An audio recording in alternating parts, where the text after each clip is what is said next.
ఓవైపు జాతీయ చిహ్నంపై వివాదం, మరోవైపు రాజ్యాంగంపై కాంట్రవర్సీ కామెంట్స్. ఈ రెండు వివాదాలు ఇప్పుడు తీవ్ర దుమారం రేపుతున్నాయి. తిరుపతిలో పౌర హక్కుల సంఘం ఏర్పాటు చేసిన ఫ్లెక్సీలో జాతీయ చిహ్నాన్ని అవమానకరంగా చిత్రీకరించడం అరెస్టులకు దారితీసింది.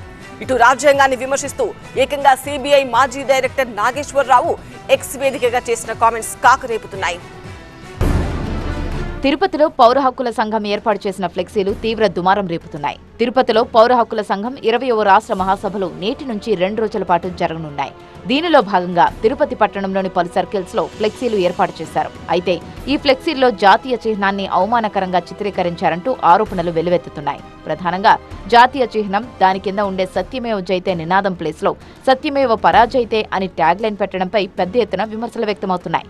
స్థానికులు సైతం మండిపడుతుండటంతో తిరుపతి పోలీసులు అలర్ట్ అయ్యారు. కేసు నమోదు చేసి పలువురు పౌర హక్కుల సంఘం నేతలు, న్యాయవాది క్రాంతి చైతన్యను అరెస్టు చేశారు. ఫ్లెక్సీలు ముద్రించిన ప్రింటింగ్ ప్రెస్ బోర్డర్ను కూడా అదుపులోకి తీసుకున్నారు. వివాదాస్పద ఫ్లెక్సీల ఏర్పాటు వెనుక ఉద్దేశం ఏంటి, జాతీయ చిహ్నాన్ని అవమానకరంగా ఎందుకు చిత్రీకరించారు అనే అంశాలపై తిరుపతి పోలీసులు దర్యాప్తు చేస్తుండడం ఆసక్తిగా మారుతోంది.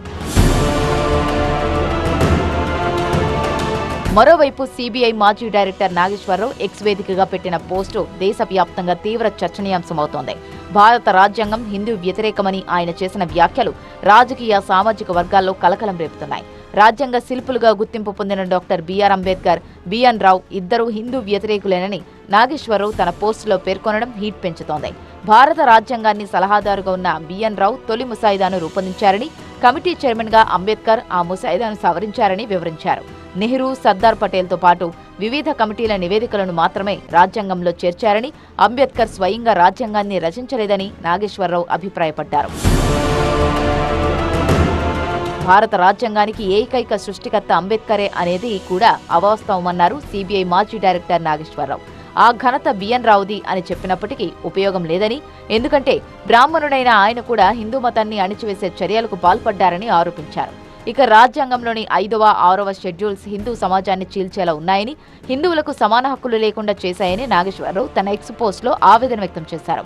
ఇవి భారత నాగరికత మూలాలను దెబ్బతీసేలా మత మార్పిడులను ప్రోత్సహిస్తున్నాయని ఆరోపించారు.